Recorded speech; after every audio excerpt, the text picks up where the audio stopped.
From Washington, this is VOA News.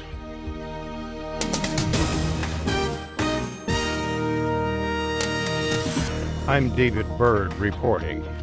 Al-Qaeda in the Arabian Peninsula has claimed responsibility for last week's deadly attack on a French satirical magazine.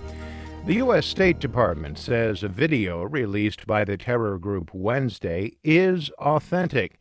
Spokesperson Marie Harf said that Washington is working to find out how the group, known as AQAP, is connected to the attacks on the Charlie Hebdo magazine that left 12 people dead. My daughter is... Meanwhile, France announced plans to send its flagship aircraft carrier, the Charles de Gaulle, to the Middle East to fight Islamic State militants.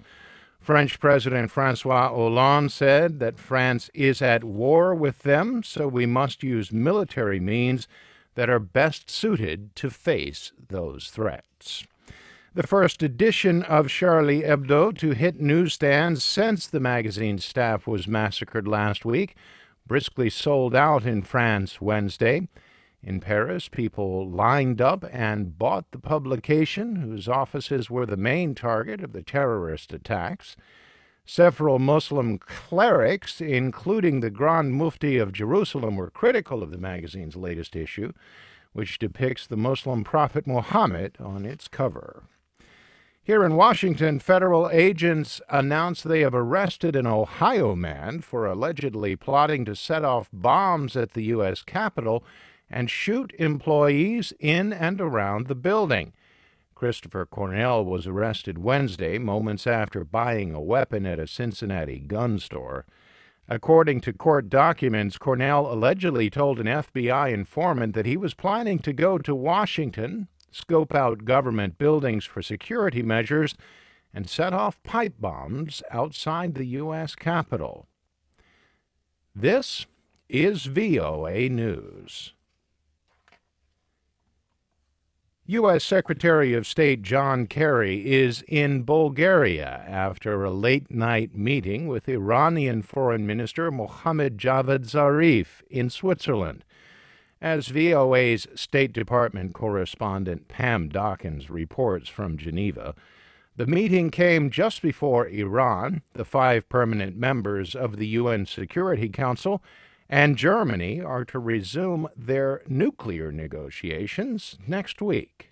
Before the start of his meeting with Secretary of State Kerry, Foreign Minister Zarif smiled broadly and took questions from reporters.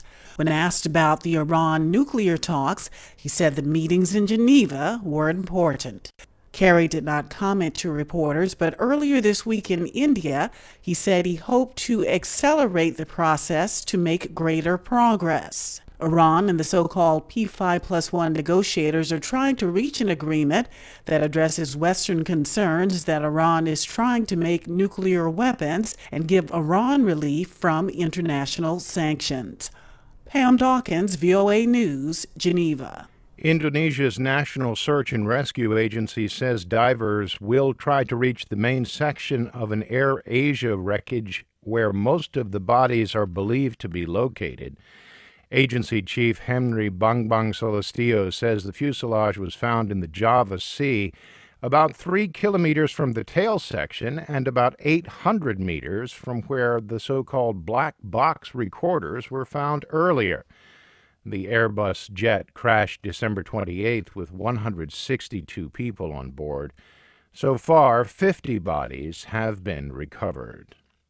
The U.S. Space Agency says that no one is in danger following an alarm at the International Space Station that prompted astronauts to evacuate the U.S. section and move to the Russian side.